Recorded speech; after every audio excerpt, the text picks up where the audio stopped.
Naiz irratian, bigarren kafea.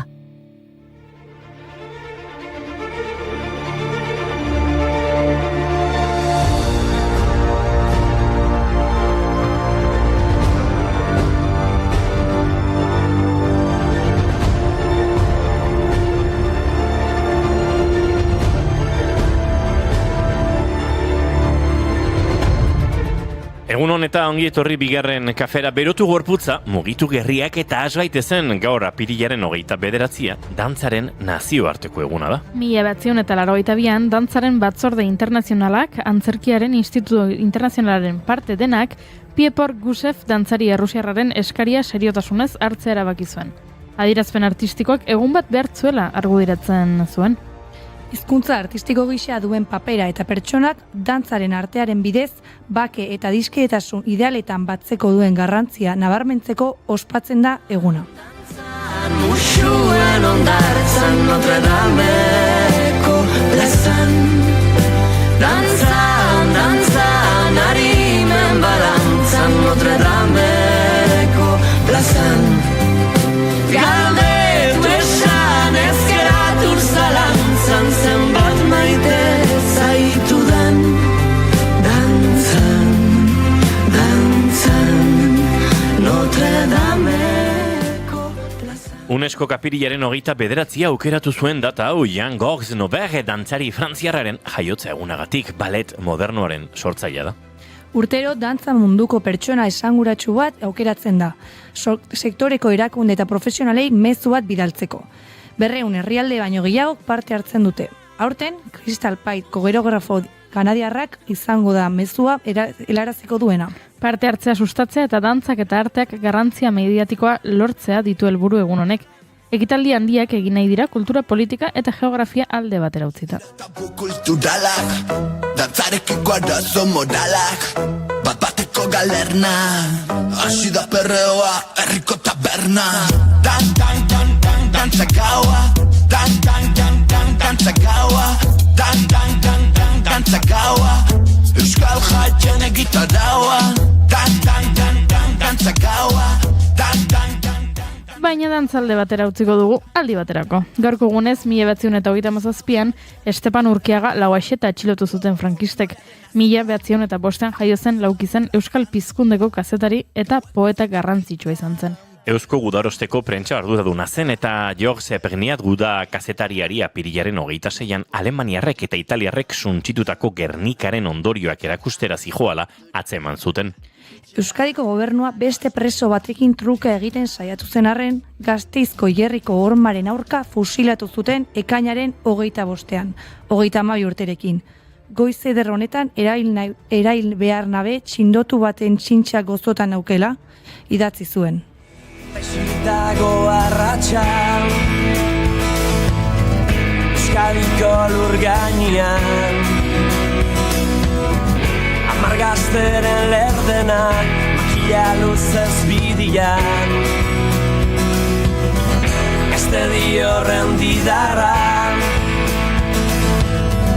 Baidala didar zorija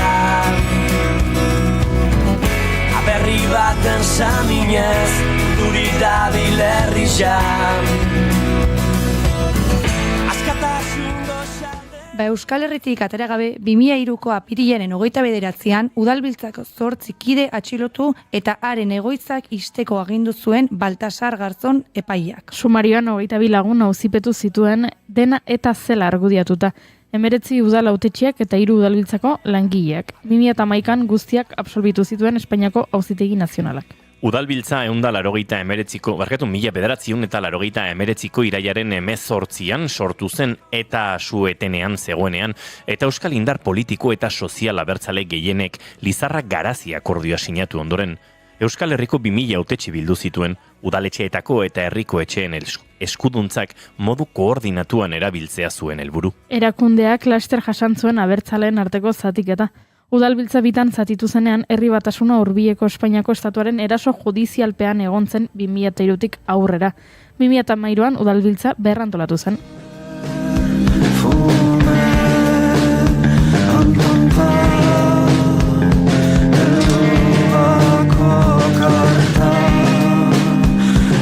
duzu galdu bat espaingo zota.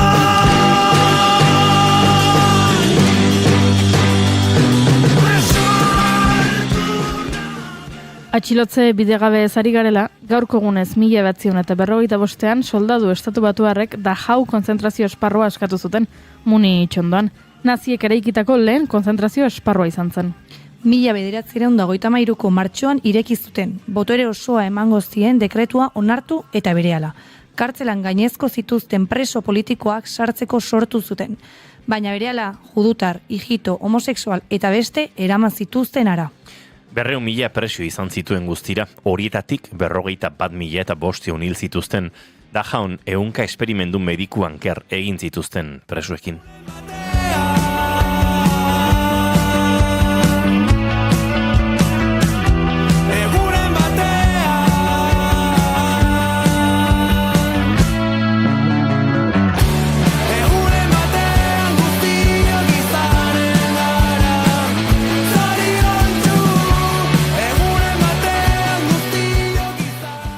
Azken bidegabekeria bat aipatu behar dizuegu. 1992ko apiriaren 29an. Los Angeles hirian arrazakeriaren aurkako istiloak hasi ziren. Rodney King izeneko taxi gidaria jipoitzagatik. Epaitu zituzten 4 polizia absolutibo zituzten. Jipoia bideoan grabatuta zegoen eta eskandalua eragin zuen epaimaiko iakide guztiak zuriak ziren. Ordu gutxira milaka afroamerikar eta latinoamerikar kalera irten ziren poliziaren arrazakeriaren aurka. Aste betez luzatu zen gatazkan Guardia Nazionala kalera atera zuen gobernuak eta 50 bat lagun hil zituen. Istiluen osteko astean poliziek 11.000 lagun atxilotu zituen. I smoke on the mic like smoking Joe Frazier, the Hellraiser, raising hell with the flavor, terrorize the jam like troops in Pakistan, swinging through your town like your neighborhood Spider-Man. So tick tock and keep ticking, when I get you flipping off the shit I'm kicking. The Lone Ranger, co-ed, danger, deep in the dark with the art, to rip the charts apart. The vandal, too hot to handle your battle, you're saying goodbye. Efemeridekin amaitze aldera gaurko egunez hiltzen 1980an Alfred Hitchcock zinema zuzendari eta ekoizle ingelesa. 60 urtetan zehar 50 film baino gehiago zuzendu zituen. Thriller eta beldurrezko generoetan maixulan ospetsuen egilea da. Besteak beste, Psycho, Vertigo, Rear Windows eta The Birds. Eta gaurko egunez jaio zen 1970an zineman askotan ikusi dugun beste pertsona bat, Uma Thurman, Kill Bill edo Pulp Fiction filmetan egindako paperengatik ezagutzen da gehien bat. Gaur, dantzaren nazioarteko eguna izanik, gogoratzen altzarete dantza honetaz.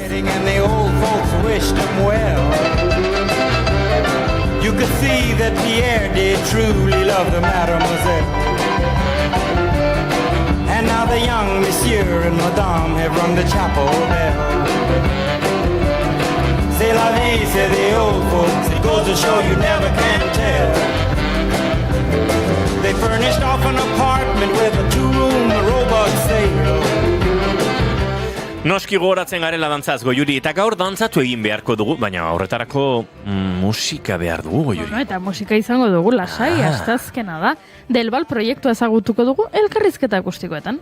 Soinuetetik garatago tarte ere izango dugu, Gartxot Unzainen eskutik.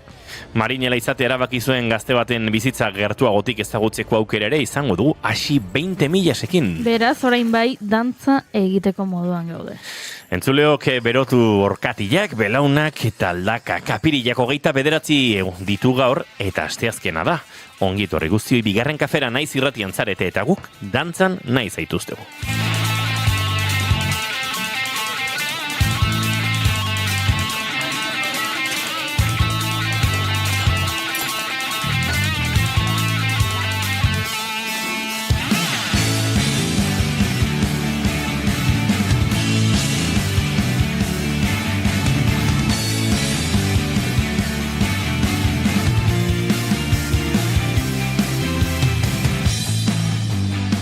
Zuekin entzuleok Noa Gaztainaga Oiarbide, egunon. Egunon. Eta zuekin Goiuri Ezeizarandia, egunon.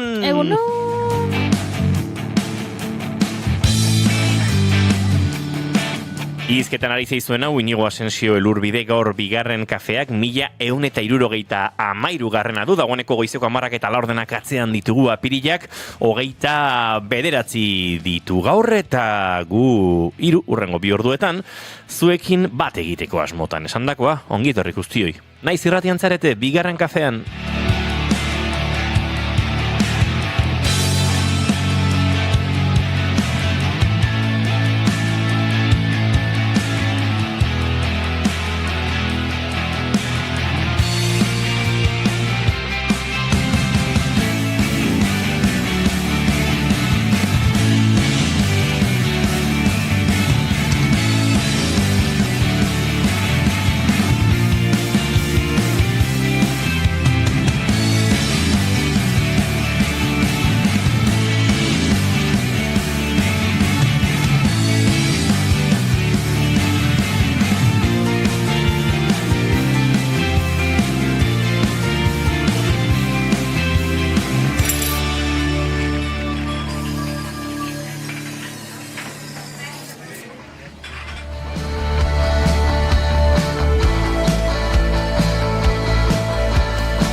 Tira bairaltza honetan guk ere nahi dugu dantzan egin, aske mugitu aldaka eta jetxi popa lurreraino, Aria taldeak, Marina Landaren proiektuak, dantzaren iraultza kantu honetan, aldarrikatzen duen bezala, apirilaren 29 dantzaren munduko eguna, eta gu hemen, dagoeneko dantza egin da, baina maite dutekin ere jarri nahi dugu mingaina dantzan, eta Noa Gaztainago Jarbide, zuri datorkiz dagokizu lehenengo maite dut Goiuri.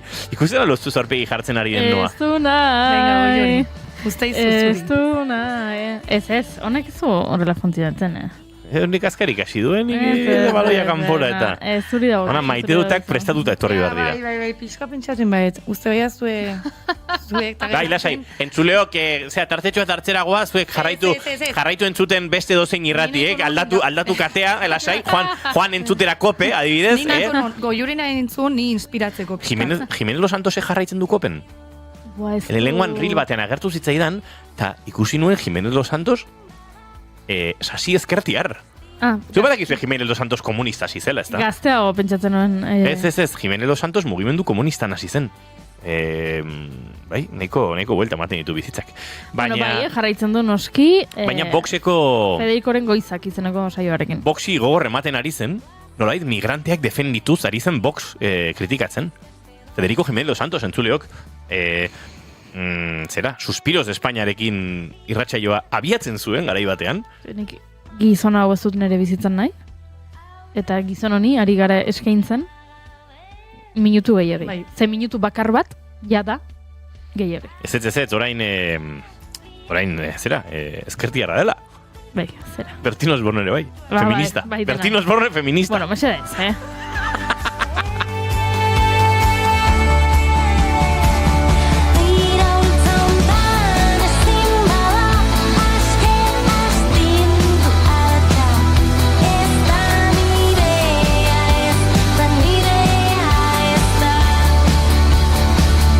Goiuri, zuk baduzu maite duta? Ez dut prestatu. Nik badaukat maite dut sendo bat. Bat baino gehiago dauzkat, ni hasiko naiz. Bota. Bueno, asteazkena gaur, bihar azken asteko eguna, eta nik saioa bukatu orduko, gozatzuk egin behar ditut, bi kontrabajoko klase dauzkat jarraian, lehengo astekoa gaur biharko pilatu zait, eta horrelako kontuak, baina gero Banoa kuadriarekin Baionara, Baionan igaroko dugu zubia, eta nolabait izan da, sentitzen dut konkista txiki bat.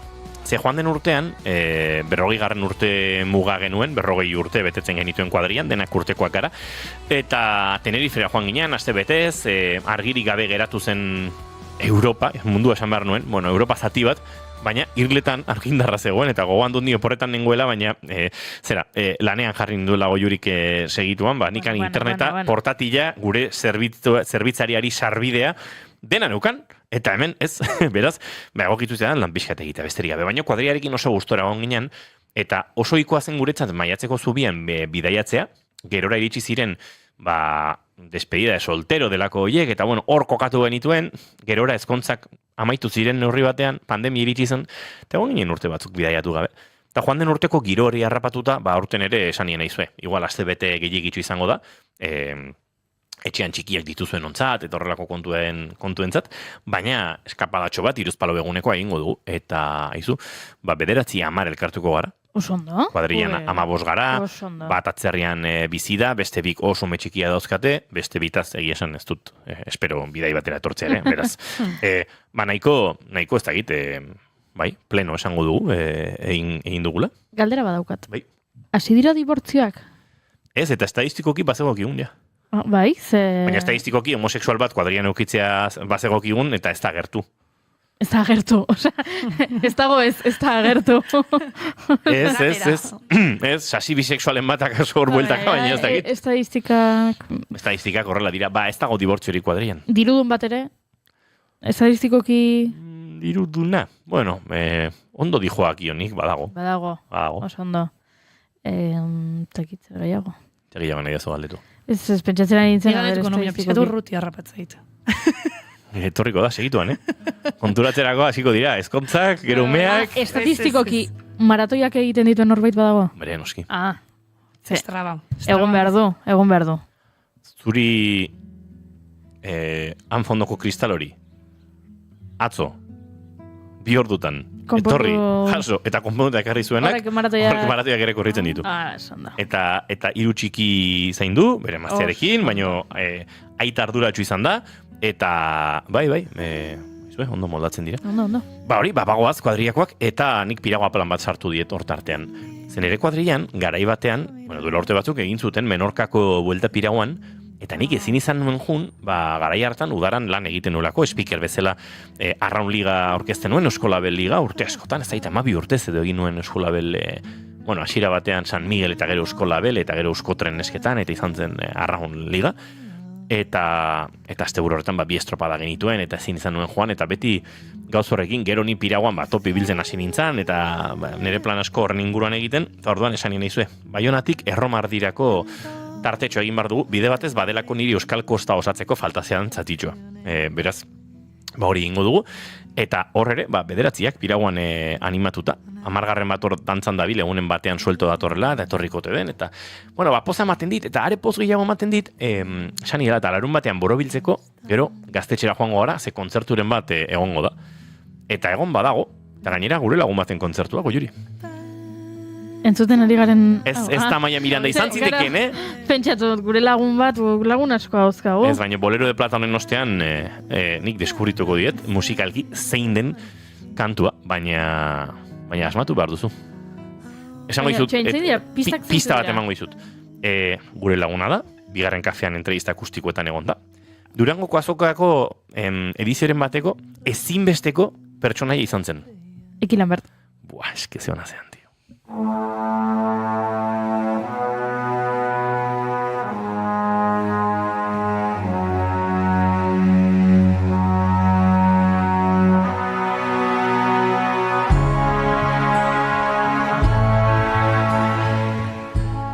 Eki Lambert izango da Baionan, datorren larumat honetan, maiatzaren 2an, eta ni Baionan.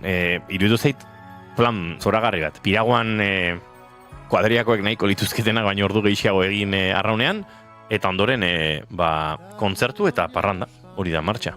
Eta hau Eki Lamberten ezpata kantua.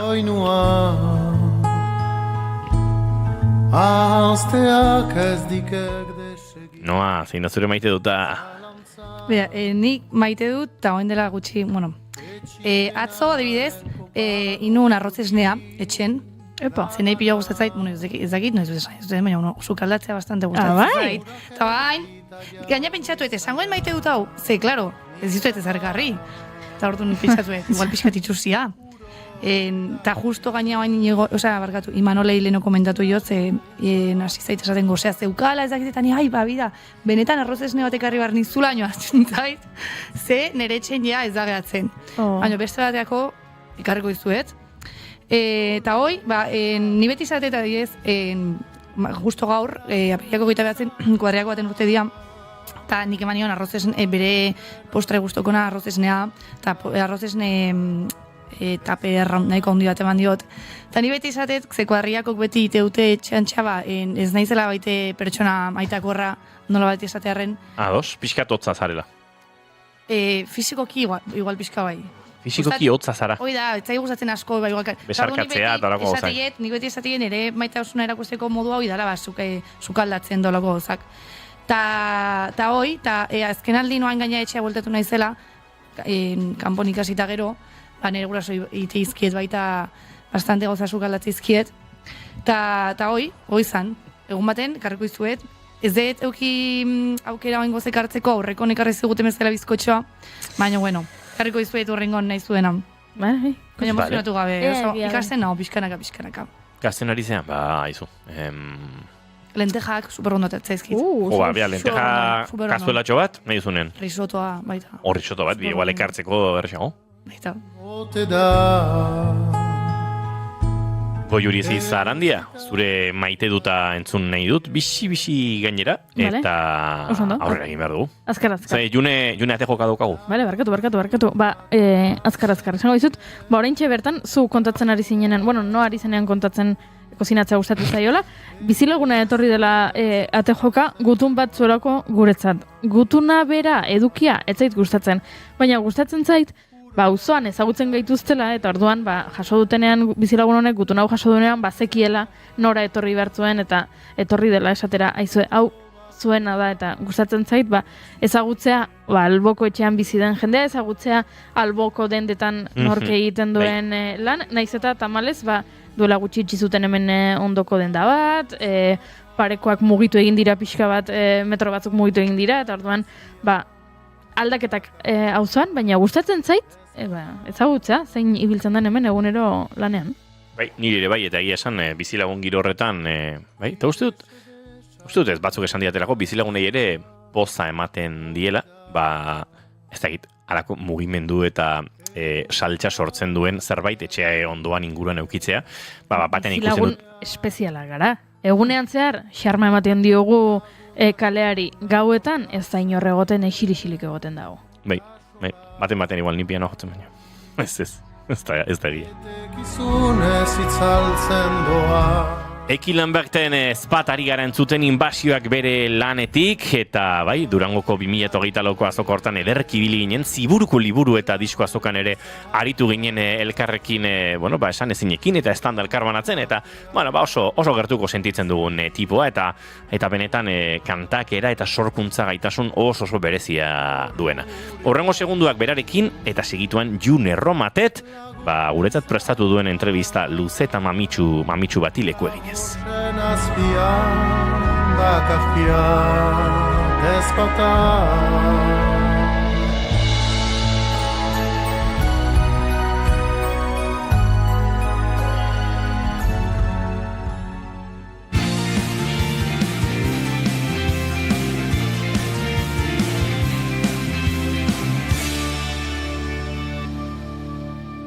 Naiz irratian, bigarren kafea.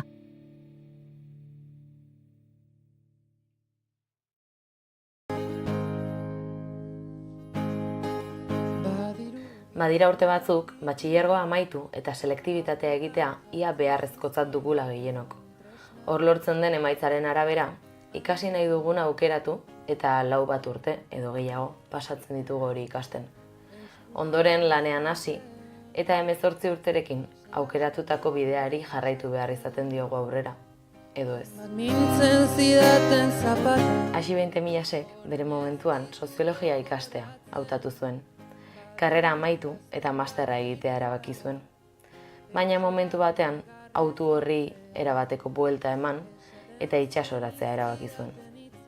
Gaur egun, hain ez ezaguna izan daitekeen lanbide batean sartzea erabaki zuen, arrantzan hasi zen. Baina luzeago joan gabe honetan sakontzeko eta honekin honen inguruan hitz egiteko hemen dugu. Aixi Millas, egun honetan gitorri. Eskerrik asko June, egun hon zuri bai. Bueno, lehenik eta behin, egingo izkizut bigarren kafeko bi galdera ofizialak, horietatikan bat aukeratu behar dut erantzuteko. Lehenengoa da, nolakoa nahiko zenuken izatea zure hileta. Eta beste galdera da, momentu batean orain etorriko balitz zinema zuzendari bat, eta galdetuko balizu zure bizitzaren zati bat aukeratu behar dezula, horren inguruan film bat egiteko, zein izango litzateken. Nahi badezu bi galderak erantzun jokezu, nahi badezu bat? Bigarren galdera erantzungo dut. Bale, horre. Erabakiko nuke, ikasketen prozesu hortan nola pasan nintzen unibertsitatetik barku batean egotea, ez? Aurreko urtean adibidez Egaluzeko kanpainan, guardian egoelan puentean, batzutan pentsatzen duen. Duela urte batzuk hain nintzen Leioako kampuseko zientzia sozialeko fakultatean, eta orain nahi naiz Getariko arrantza barku batean gaueko 3:00 barkua eramaten Irlandara Egaluze bila. Bale, interesgarria, gero sartuko gara hortan eta ikasiko dugu pixkat gehiago guzti honen inguruan. Lehenik eta behin hortik galdetu nahi dizun, ez? Aixi, aipatu ez sarreran, 18 urte egiteakoan erabaki behar dugu batean ze ikasi, eta ikasten duzun hori da, ja, kasi zure bidea egin behar dezuna. Zuk ze ikasi zenun, soziologia ikasi zenun, ez da? Hoi da. Nolatan aukeratzen duzu hau, zergatik? Ni hasiera baten ez nuen oso argi zer egin nahi nuen unibertsitatean. Egia da eta usteet gaur egun pixkat ohikoa dela, unibertsitatea dela pixkat lineala ez, ikasketei dagokionez, eta soziologia hautatu nuen alde batetik interesgarria iruditzen zitzaidalako, gizarte zientziak eduki ditut beti zerbait interesgarri bezala aztertzeko eta buruari bueltak emateko, eta erabaki nuen hori ikastea, baina inolako norabiderik gabe. Ez nekin on bukatuko nuen, ez nekien ez da ere soziologia aztertzen, baina erabaki nuen hori ikastea. Hori ikasi zenun, 4 urte pasazien, eta master bat egitea ere, erabaki zenun, azkenean hori delako esati egutena, ez? Hoi da. Ze master izan zen? Subiranotasun Europako herrietan masterra egin nuen, master interesgarria, hainbat gizarte zientzietako arloak ikutzen ditu, nazioarteko harremanak, zuzenbidea, soziologia, zientziak politikak, ekonomia ere bai, zentratua modu batean gaur egungo subiranotasun prozesuak gertatzen ari direnak Europa mailan, Euskal Herrian baita ere nahiko sakontzen du gure nazioko esparru desberdinetan ze prozesu subiranistak ematen ari diren. Nire kasuan adibidez, mastera mailerako lan egin nuen momentu hartan Baztango arroztegiaren kasuaren azterketa, pixkat Nafarroko lehenengo sektoraren azterketa bat eginez, eta gero turistifikazioaren eta neoliberalismo gentrifikazioaren garai honetan, hori lehenengo sektoreko edo landaremuan zer egina duen Baztango arroztegiaren kasua kasu praktiko gisa erabiliz. Osake beti ukiezu, lehen sektorea nahiko gertu eta interesatuta. Bale. Eta egia da askotan ez, beste karrera batzutan igual ez, baina soziologia, karrera batzuk horrelakoak, masterra eta gero ere bideratzen zaituztenak, doktoretza batera, baina hor zuk freno bat jartzera bak izan, ez? Bai, masterra ondoren hasi nintzen lanean, egon nintzen kooperatiba batean lanean, ekonomia soziala eta kooperatibismoa baitari izan ditut oso ardatz baitare karreran eta masterrean batez ere, eta hor konturatu nintzen naiz eta kooperatiba batean ibiltzea bada baitare militantzia moduko bat, zure ikasketekin batzen dezuna, ez dena handikan bideratu nahi detenan ere bizitza, ez?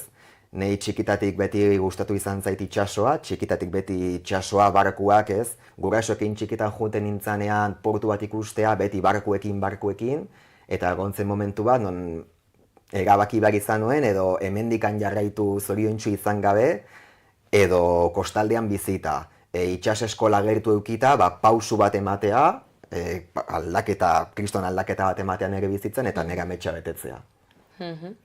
Eta beraz, ametxoi jarraitzeko asmoakin, justu aipatu duzu ez, eskolan parte hartzea edo izen ematea animatu zinen, esango nuke buelta batzuk eman eta gero badelako, autu bat nahiko garrantzitsua. Konta iguzu pixkat ez, ze azkenean arrantzale izatea edo itsasoa orokorrean lehen sektorea esango nuke ez da gaur egun umeek edo gazteek buruan daukaten zerbait. Eta ez dakit, zerk deitu zizun hontan benetan esateko, bai, hontan emango dut pausua, supongo, estudiantasun horrek, zer espero zenun eskola hontatik? Ezagutu baino lehen, orain ezagututa beste gauza da. Pixkat ez nekin ze puntura arte ze esperoko nuen edo zer, baina bai, lanbide heziketa batean sartuko nintzala, berriz ikastera, berriz azterketak eukitzea nire bizitzan, orduan zen pixkat perez ematen zian, baina ez da berdina 18 urtekin jute ikastea norabide gabeko karrera bat nire kasuan izan zen bezala, edo ja buruan modu laboralean kontuan eukita ikasketa batzuk burutzea. Ni patron de altura titulazioa ikasi nun, goi mailako heziketa gradua, horrek albideratzen dizu puentian egotea, patroia izatea ere bai, baina puentian egotea ere bai, eta handikan bideratu nuen nire ikasketak puenteak deitzen nialako, peluzera begira, eta izan ziren 2 urte, gero praktiketan hasi nintzen, arrantzan hasi nintzen Getariko barku txiki batean, gero Hegaluz eta jo nintzen beste barku handi batean Getarin ere bai, eta hain Hondarribin nago, etxetikan gertu egoteko. Eta, arrantza erabaki nun, zu itsasoan egon zaitezke merkantean, egon zaitezke sektore handia da azkenean, ez? Baina arrantza erabaki nun, ze azkenean arrantzarekin zuk bat egiten duzu itsasoarekin. Ez da berdina jutea del punto A al punto B barkuakin, edo zu itsasoa nola funtzionatzen duen ulertzea, bertako bizitza ulertzeko, eta zu sarea botatzeko, edo kainabera eta kakua botatzeko Hegaluzea hortxe dagolako, ilargiaren faseak ulertzea, korronteak ulertzea, haizearen norabidea ulertzea, azkenean itsasoa ulertu behar duzu, eta itsasoaren bizitza ulertu behar duzu, ez, berekin bat egin behar duzu. Eta horrek deitu zian, ez, modu mistiko batean ere bai, arrantzak bideratzeko bizitza. Beraz, deitu zizun, ez? Horra atzean dagoen, jakinaia ere izango zen zibrenik, gertu zaitugunak badakigu asko disfrutatzen hasi zinela honekin, ikusi egulako ere, hori, gau ez, izarran nun dauden edo olakoak ikustea. Hasieran espero zenun horrek eta gaur egun bizitzen aizeanak bat egiten dute, espektatibetan. Espero nuena, baina asko hobeto joeten nahi da. Egia da, hasieran beldurra hor dago, eta lehenengo aldia ikusten dezunean nola Euskal Herri aldentzen ari den zu itsasoa joeten zeanean, alde batetik ni sentitzen nuen nire hasi txikiarekin bat egiten nahi nintzala, ez? Modu batean egon diren hasi fase guztiak bat egiten zutela momentu hartan nirekin, eta besarkatzen nula nire burua sentitzen nuen bai, ez?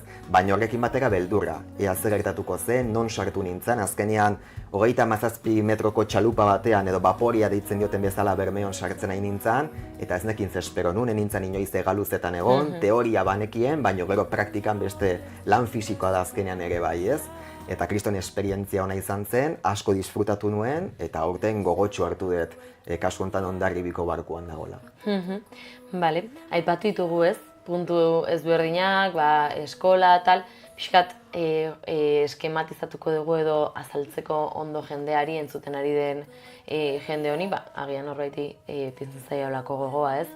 Lehen pausua esan dugu eskola ezta, eskola dela ezta. Hor badago, heziketa bat jasotzeko toki ezberdinak egongo dira. Euskal Herrian zein dira edo non egin zenuen zuk bide hori? Nik egin nuen Pasaiako Blas de Lezo eskolan, zea Trintxerpen dagona, eta gero Hondarrun beste eskola bat dago ere bai. Esango nuke bi horiek daudela bakarrik Euskal Herrian. Gero egia da, itsasoratzeko ez dezula titulazioek hartu behar.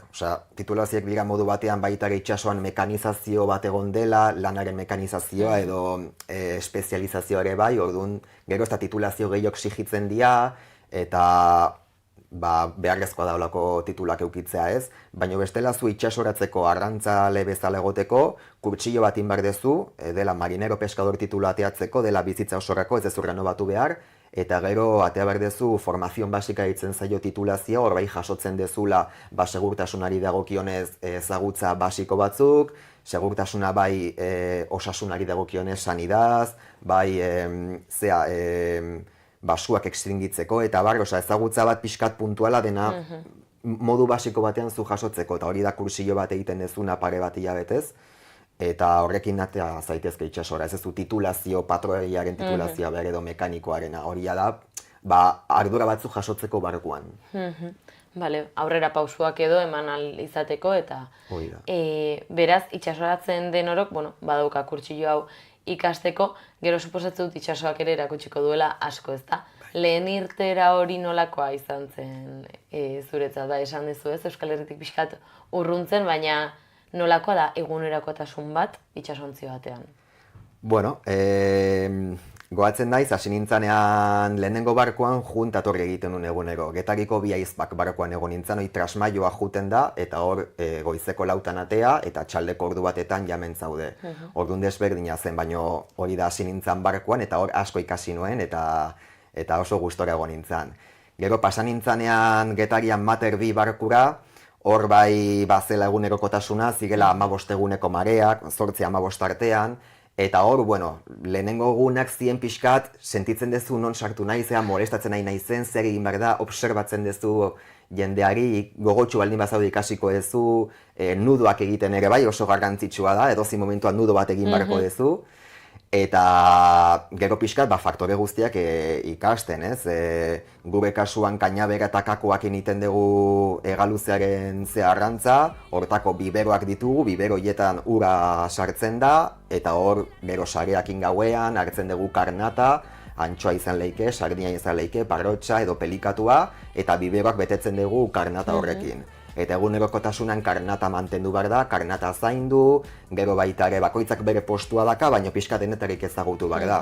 Egunean zehar, hegaluzea egunean zehar garrantzatzen da, de sola esaten den bezala, eta garrantzitsua da adibidez, naiz eta puentean sonarrak euki eta modu batean ur azpian zer dagoen ezagutzeko sistemak ditugun arren, proan egotea edo brankan egotea garrantzitsua da, ze askotan bistarekin baita garrantzatzen da. Orduan garrantzitsua da, proan dagoen jendearen postu ezagutzea, bertan egoteare bai, askotan bale bat ikustea aigaluzea dagoelaren seinale da, txori batzuk daude, hain ez naiz goatzen espeziaren izena, baina txori horiek baitare badia zeinu bat, ez, hor dagoenarena. Hori da, orduan bista oso garrantzitsua da arrantzatzeko.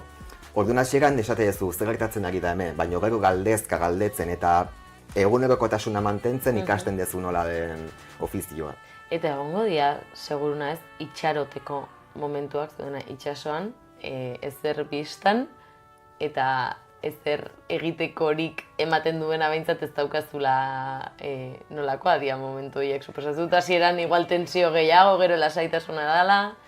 Bai, olako egunak bizitzen dira, beti ez ezu, azkenean kanta hori itxaso oso zabala da, eta etzea beti egongo hegaluzea edo antxoa dagoen tokian, ez?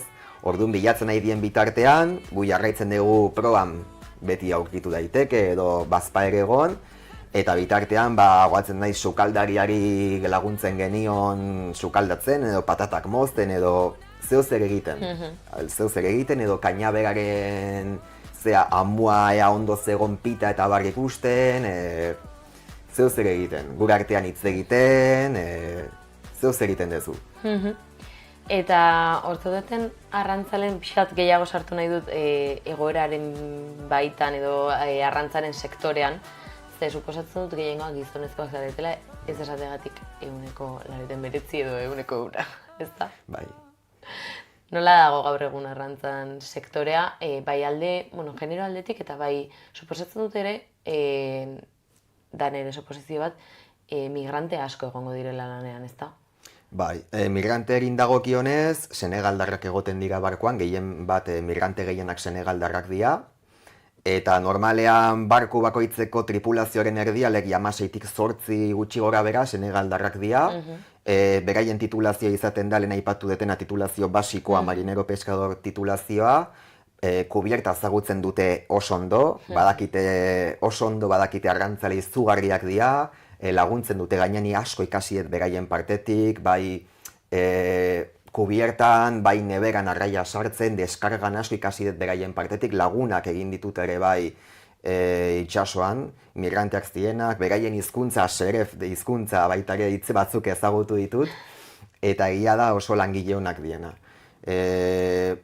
Baina bai, gaur egungo flotaren erdia esan genezake edo pixkat gehiago inkluso ez dakit estadistikoki zenbatekoa izango den, baina bai senegaldarrak ikusiko dituzula beti.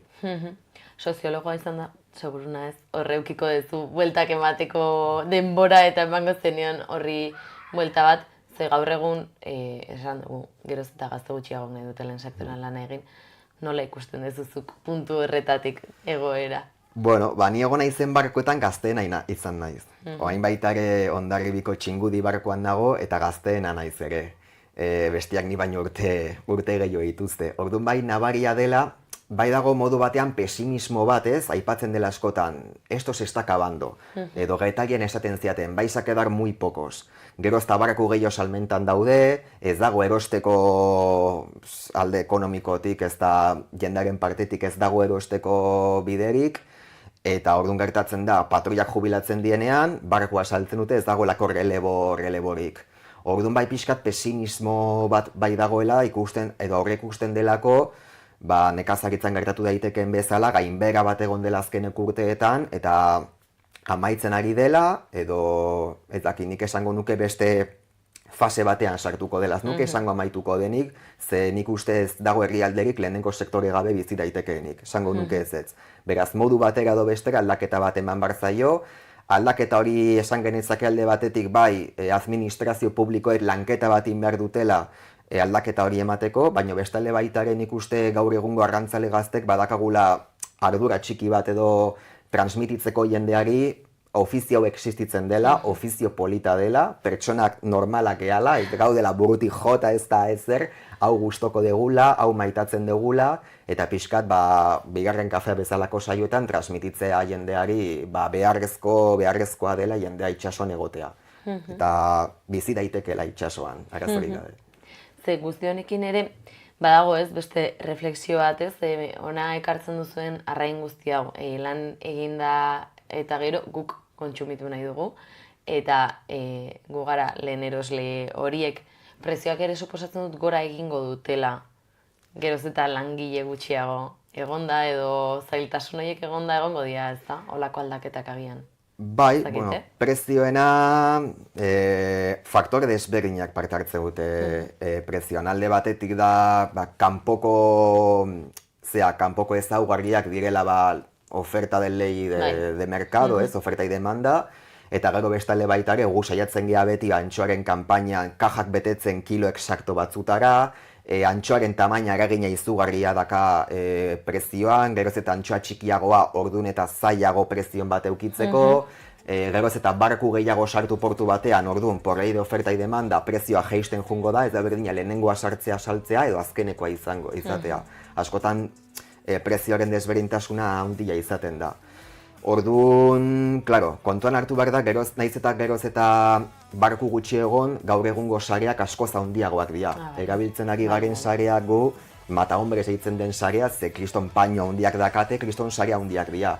Kontatzen ziaten aurreko arrantzaleek, ja jubilatzeak daudena, garai batean sarea jartzen zela barkuaren baborrean albo batean, eta gaur egun popan jartzen dugu. Eta popan dakagu bi kajona jartzen ditugu, bi sarea eramateko, eta kajonak izugarriak dira, olako sare bat sartzeko, orduan asko abarkatu dezakezu sare horiekin. Orduan, jende gutxio dago, baino lanaren mekanizazioak edo albideratu du hori konpentsatzea teknologia berriakin eta sare handiagoekin. Ados.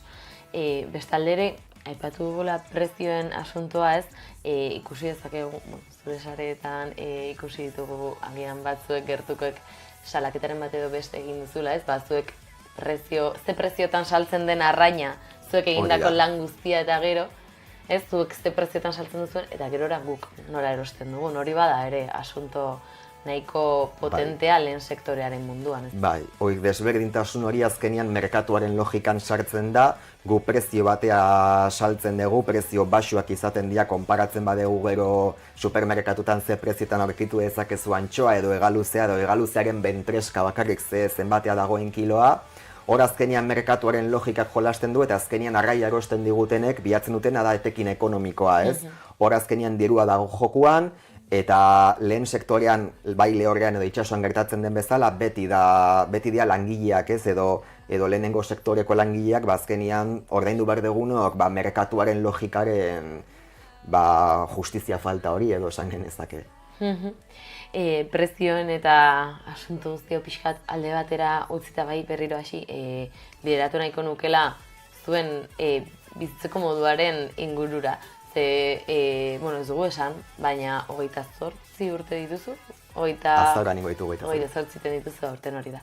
Eta 28 urterekin itxasoan, 27 urterekin, iaz ere antzinen, eta aipatu duzu gazteena zarela honetan, eta normalean ez jakintasuna handia egoten da, ez, horretara sartzen zaren, bale, ni sartuko naiz ezakit, hilabete honetan lanera, baina noiztik nora egiten da lana, zein izaten dira denboraldiak? Gu normalean hasten gara, gure kontratua otsaian amaieran edo hasten da, eta gero azaroan amaitzen da. Gu dakagu diskontinuo kontratua, gero sartzen gara ditzen dena paro biologiko. Hor bi kanpaina egiten ditugu. Gero hirugarren bat sartu daiteke amaieran, gero sartuko naiz hortan, hasten gara antxoa kanpainarekin otsaia amaieran, horrekin ere bai berdelaren kanpaina, baina aurten berdela ez dugu aurkitu, eta berdela guretzako suposatzen du ekonomikoki lasaitasun handi bat, baina aurten ez da berdelarik egon, eta suposatzen dugu honek prezedente bat jarriko duela berdelaren kuotan. Ez dakik hurrengo urtean eukiko dugun edo ez, baina nahiko pesimista gaude ikusita egoera zen izan den azkenek urteetan nahiko gainbeheran egon dela berdela.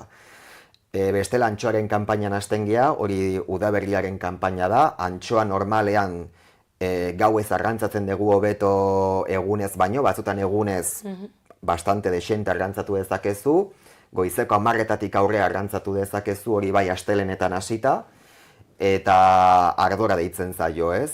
Eta sareak egiten dugu. Gure kasuan bi sare mota ditugu, bat handia dena eta gero beste sare bat txikiagoa dena. Hori korrontearen arabera edo ze fondo mota dakazun, zenbateko distantzia dago fondotik gaina azalera edo. Azalera hori da.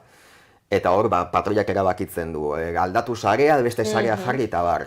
Eta hor sonarrak identifikatzen duna. Gero baita ere badaude beste faktore batzuk, ezaneten bezala lehen, ilarriaren faseak eragina handia du itsasoan, kadena alimentizia aktibatzen duelako, nola ditzen zaio, peces filtradores, fitoplaktona eta bar, hori guztia aktibatzen du, eta beraz antxoa gora egiten du, eta ez badago ilargi betea, barkuaren fokoak baita ere aldatzen pixka tonalidadea eta bar baita ere horrek lagundu dezake. Hori da.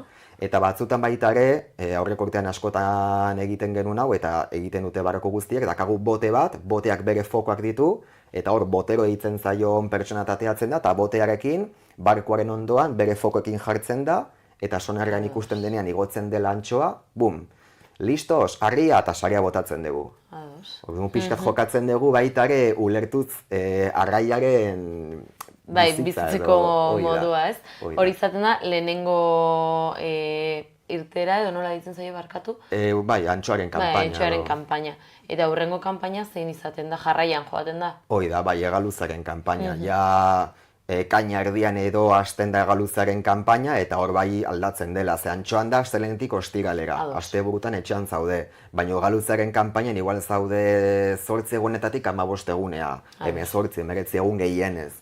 15 egun eta hor urrutiago zaude, ez zaude antxoaren kanpaina bezala beti kostalde ikusten dezula, dakazuela referentzia bat lehorrekoa jakiteko non zauden, hoi Bermeo da, hoi ez dakit Getari da, hoi Lekeitio da, ez kasu hontan, ez badakizu, ez bazaude puentean ez dakazu referentziarik non zauden, ez kobertura ez dago, orduan dakigun bakarra da, eguzkiaren norabidearen arabera, ea ze ordu den eta non dagon mendebaldea, non dagon ekialdea, hori da jakin dezakegun bakarra. Baina bai urrutiago juten gehala. Abuztuan más o menos jun gaitezke Irlandako itsasoraino adibidez, eta hor bai egiten dugu lehenengo ateatzen garenean, lehenengo gau egiten dugu karnata, dela lehen esanetena... Prestaketa guzti horiek. Hori da, biberotan arraia sartu, gero karnata bezala erabiltzeko amurako, eta gero egunean zehar, de sol a sol, egaluzeak arrantzatzen ditugu. Kainabera bat, ekipoak egiten dira, binaka, bate kainabera bat botatzen du, baitare kainaberaren erabilera edo kainaberak duen pita eta amuaren tamaina, baitare segun egaluzearen haundiera zein den eta bar, haundierak eragingo dizu kainabera bat besti hartzea, eta bestia kakeroa da, edo krokak Hondarribian esaten zaion bezala. Eta den artesanala da, guk egiten dugun arrantza artesanala da, ze Espainiar estatuan debekatua dago egaluzea hartzea sareakin. Orduan gu bai artesanalki hartu behar dugu. Beste barku batzuk ez dute kainaberakin egiten dute kafearekin, direla horreko tangoiak ateatzen dira, eta horamuak dituzte, eta juten dira, eta pum. Eta hor sartzen da egaluzea. Baina gure kasuan da banaka, pum, hartu eta kiloak egin, eta kiloak egitean, portura saltzea. Eta orain aipatu bezula, portura, ez kiloak egin eta portura joatearena, agian egongo da jakingo ez duena, ez? Eta aipatzen joan gera elkarrizketan zehar, badaude kupo batzuk betetzeko edo muga batzuk direnak, ez da? Ze bestela, aipatu duzu, berdela jeisten ari den moduan, seguruna ere, kupoa jetxi egingo da berdel hori zaintzeko. Ez da hori da helburua, zaintzea. Hori da. Azkenean, berdelaren kasuan, berdela da espezie migratorio bat, iparraldetik etortzen dena Europatik honea, eta gero buelta egiten dula. Orduan suposatzen dugu hemen arazo hori egon denez, horren urtean iparraldean, Noruegan aldean edo, nabarituko dute beraiek berdela gutxi dagola, eta hor erabaki bat hartu beharko da. Bruselasetik erabaki hartu beharko da, Noruegan naiz eta Europar Batasunaren partez den arren, hor arrantzak ordi batera iritsi beharko da, espezia mantentzeko gutxienez, eta urte batzutan, supongo, itxiko dela berdelaren kuota, ez? Antxoaren kasuan, ez, antxoaren kasuan antxoa dakazu, urte osoan itxasoan, Kantauri itxasoan, orduan ez dago arazorik, eta bai antxoaren kanpainan bertan udaberrian edo karnataiteko arrantza egiten dugu, antxoa harrapatzen dugu, hori da. Egaluzaren kasuan, parekoa da, egaluzea baita ere arrai migratorioa da, orduan kuota desberdina da. Antxoaren kuota da barku bakoitzantzat kuota bat asignatzen zaio egunero arrantzatu dezakeena. Egaluzaren kasuan da Kantauriko flota guztiari alegia Hondarribitik Galiziaraino kuota bat asignatzen da, ezak zenbat milioi kilo izaten dira, eta hori guztia arrantzatzen juten gea. Normalean ez da amaitzen kuota, normalean urriara iristen gea eta oraindikan kiloak gehatzen dira. Egon zen urte bat aipatu ziatela, abuztuan kuota amaitu zutela, egaluze asko zutela eta hori amaitu zuten. Eta hori urte amaitu zuten, hurrengo antxoako kanpaina arte. Baina bai desberdina dela kuota, segun ze espezie arrantzatzen dezun. Eta eguneko kuota horiek daudenean, kiloz pasatzerako momentuan badago isunik, badago ezakit, horrelakoak egoten dira, ez da? Bai, portuetan egoten da inspekzion peskera. Eta alere patroia, bigarren patroia, normalen patroia puentetik egunero inbar du diario bat, diario de pesca ditzen zaiona, eta hori Espainiako Ministerio de Agricultura y Pescara bideratzen zaio, barkuak zerrantzatu duen, eta exacto, pixkat aproximado jarri behar du, kajak bai kontuan hartuz, zenbat arrantzatu dugun. Normalean, sarea botatzen eta bolsa egiten dugunean, bolsa da pixkat tiratzen dugu, ez, bolsa egiteko gero salabarda botatzeko eta neberara sartzeko arraia, hor normalean esperientzia dakatenek badakite zenbat kilo dagoen poltsan. Baina gertatu lehike, igual kilotik pasatzea, eta esatea jatzen dugu gehiago hartu, ja portura goaz. Kuota betetzen dezunean, hoberena da, ze igual, imaginatu, 2 largadak egiten dituzu. Largada bakoitza ordu bete terdi, 2 ordu izaten dira. Patroiak argia esaten duenetik, dena bukatua dagoen arte. Imaginatu, kuota egiten dezu 2 largadekin, portuan egiten dezulo. Portura zoaz, ezin dezulako gehiago arrantzatu, eta lo egiten dezu. Ez baezu arrantzatzen, eta jarraitu behar baezu, ematen dizu alba, eta lo egin gabezoaz portura. Orduan da hor pixkat, gau bakoitza desberdina izaten da. Hasi pixkat, esan nuke, egin degula nahiko ikuspegi zehaz bat, eta oso gustora egon naiz hau guztia entzuten. Bukatzeko eskatuko nizukela entzuten ari denari pixkat pikatu diona agian gaiak edo agian badago jendea ikusten, seme-alabaren bat ikusten duena itxasotik gertu eta bazu ez dala, gogoazten eukana, baina, ez unibertsitatera, ez bidea hartu, agian hori egin beharrean, ze gomendio edo zein izan litzateke zuk esango zenukeena pertsona bientzat. Interesa baldin badu esango nioke probatzeko.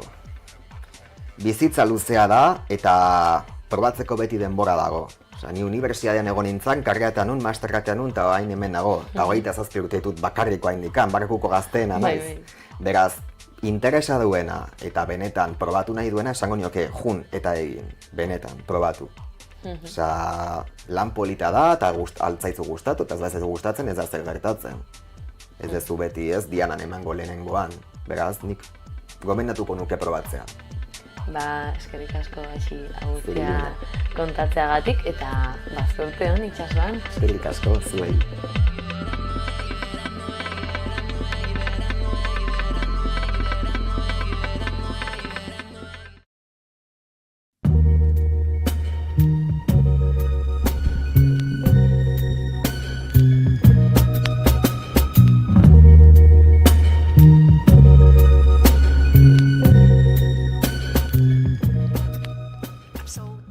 Ongi etorri entzule doinuetatik haratago saioaren atal berri honetara. Badakizue astero hemen biltzen garela gure txoko honetan doinu berri batzuk ezagutu eta gure belarriak goxatzeko. Aste honetako lehen gomendioa benetan berezia dela iruditzen zait, denak dira bereziak, baina hau benetan berezia dela esango nuke. Izan ere Abia taldeko lagunen kantu puska bat ekarri nahi dizuet. 2026an bigarren diskoa kaleratu dute, Omen izenekoa, eta ze esan, benetan maisulan izugarria iruditzen zait, diskoa bera eta taldea bera oso proposamen berezi, goxotasunez egindako eta benetan ez galtzeko moduko proposamena dela iruditzen zait.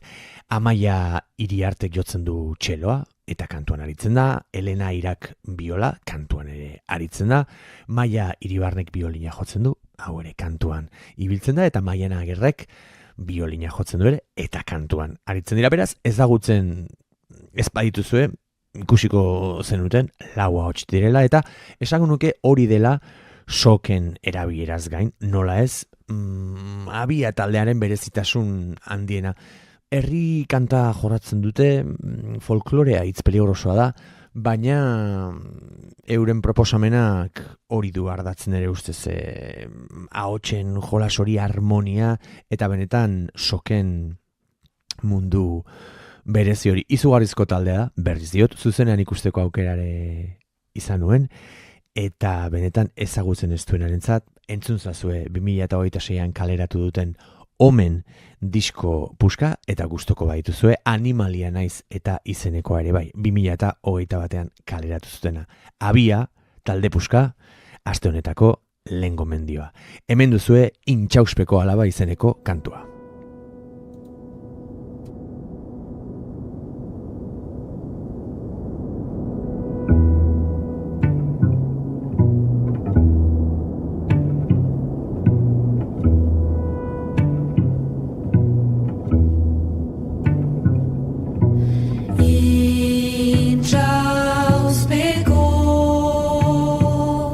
Alaba den daria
bilatu dut ukanen ez dudana horrek beiteit bihotzian pena bihotzian pena Mexikaren floriaren edera bagnian dizu esura gogorra esura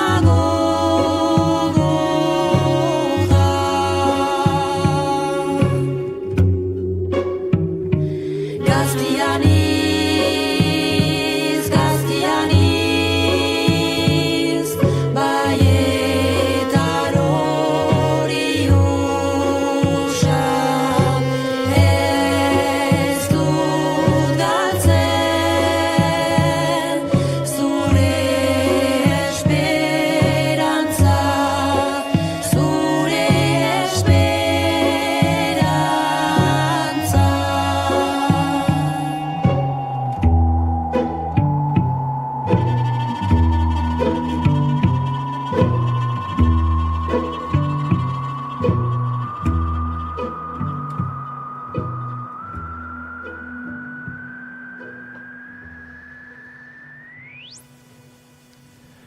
Hortxe entzun dugu Abia laukotearen intxauspeko alaba kantu berezi bezain ederra. Aste honetako bigarren gomendioa doblea izango da gainera lehen aldiz. Izan ere sorpresa handia hartu dut gaur. Lagun batek orain orkestuko dizuedan, sortzailea erakutsi denen Iban Martin Lekeitiarraz ari naiz, eta okerrez banago duela egun gutxi bere bakarkako lehen lanaren lagina kaleratu zuen, Zaurietan lore izeneko laukantuko bilduma, eta lehen entzunaldian izugarri gustatu zait Iban Martinen proposamena. Interneten gutxi arakatu dut, baina okerrez banago beste taldeetan ere ibilitako musikaria da, eta okerrez banago, hau da bere lehen bakarkako lana. Berezia iruditu zait bere produkzioa oso, eraman hau Sufjan Stevens bezalako artisten mundu oniriko eta berezi horretara, eta izugarri gozatu dut bere lehen bilduma edo epe hau. Benetan lehen kolpean sartu zait, eta ona ekarri nahi nizkizuen gaur pare bat abesti. Horietan lehena, bildumari izena ematen dion, Zaurietan lore da. Hementxe duzue Iban Martin.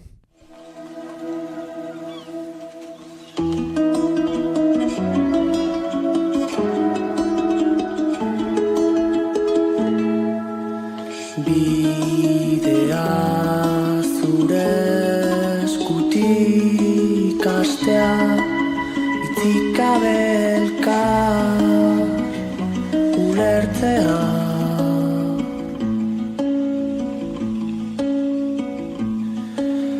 Dena eman digutari nola bueltatu orain favorea.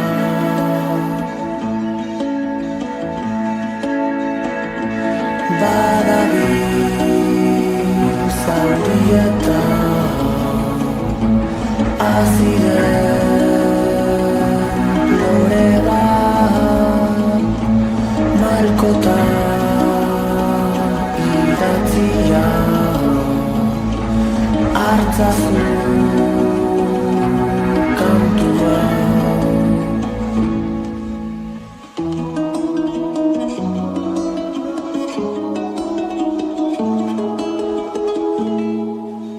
Txarretan ere zenuen irribarre bat, guztioi zabalik bihotzeko atea.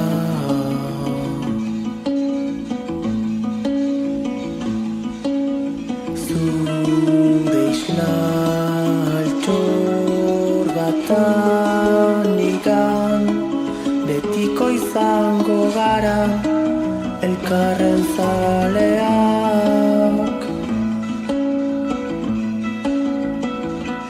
Badabil zaurietan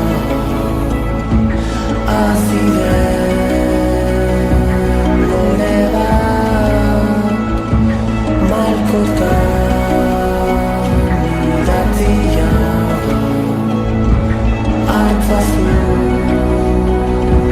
kantua. Badabil zaurietan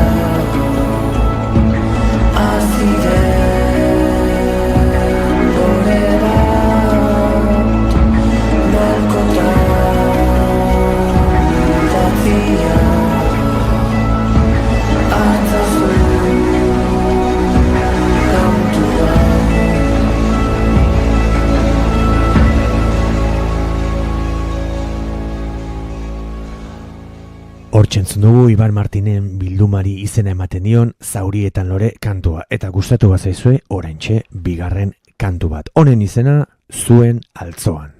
Hortxe doa.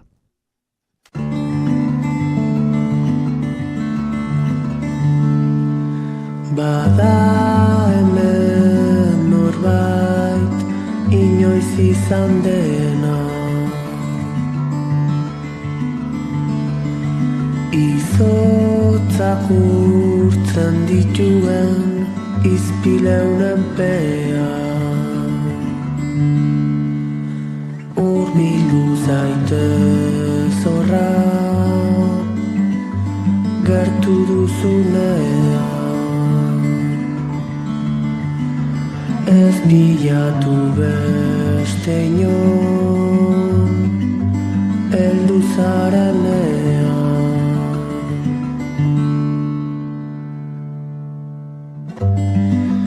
Ta zure altzoa behar izan nuen,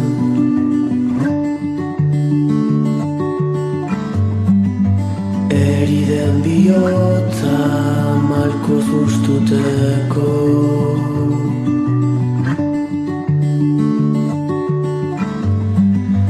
Ta zuen altzoan indarra batu nuen,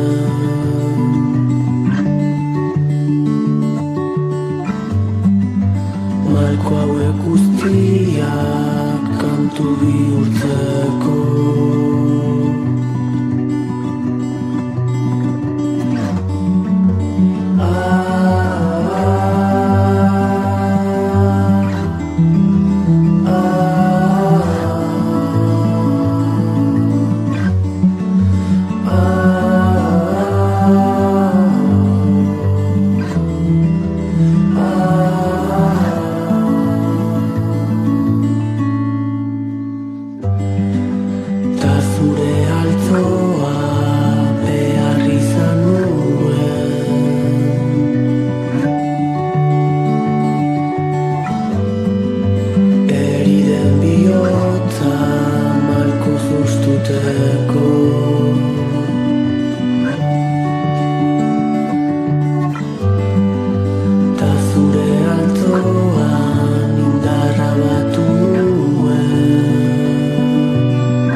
Entzun dugu Iban Martinen Zuen altzoan kantu puska. Gustatu bazaizue, entzuntza bere lehen epe puska. Aste honetako azken gomendioa duela aste bete inguru bizi izan nuen sorpresa batetik jaio da, izan ere saran nenbien, usopopeko lagunekin bazkaritan eta laguntasuna ospatzen, eta bazkalostean elkarri gitarra pasatzen ari ginela, bertan ezagutzen ez nuen gizon bat zegoen, eta gitarra hartu eta gaur ekarri dizuedan kantua jo zuen. Bere izena David Chalmin da, eta frantziar konpositore, ekoizle, soinu teknikari eta musikari itzela da, Triple Sun taldean ibilitakoa da, baina bere bakarkako lanak eta sorkuntzak ere egiten ditu, gainera beste artistentzako musika ere idatzi du, eta gauza pila egin ditu. Benetan harrituta geratu nintzen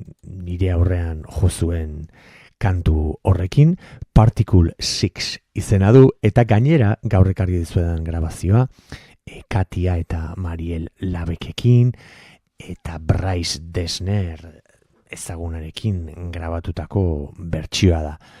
Berakan gitarra soilik joaz kantatu zigun, eta izugarri ederra iruditu zitzaidan, etxera iritsi eta grabazio hau entzun nuenean maitemendu egin nintzen. Hemen gutxira Atabalen, Biarritzeko Atabalen joko du kontzertua, eta bertan izango naiz inolako dudarik gabe. Beraz, aste honi amaiera emateko, hementxe duzue David Chalminen Particle 6 kantu puska. Entzule, hurrengo astean entzungo dugu elkar, bitartean zaindu eta ondo segi. Aio!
Keep calm and bigarren kafea.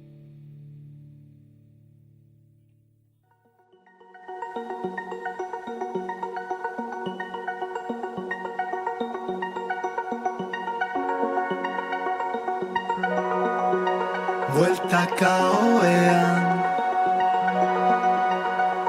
izar artean korapiatuta isotu argia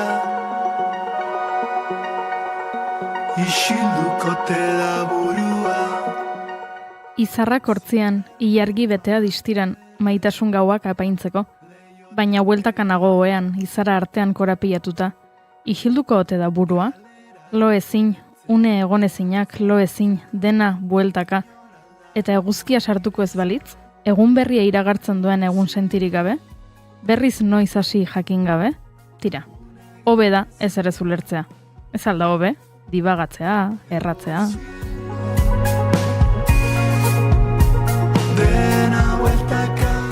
Eta egunen batean nor naizen azten bazait, egunen baten nor naizen azten bazait, mesedez akorda zaitezu. Hitz horien atzean dagoenez autuko dugu gaur bigarren kafeko elkarrizketa akustikoetan. Ongi etorri Jon eta Marta, ongi etorri Delbal. Ongi etorri. Kaixo.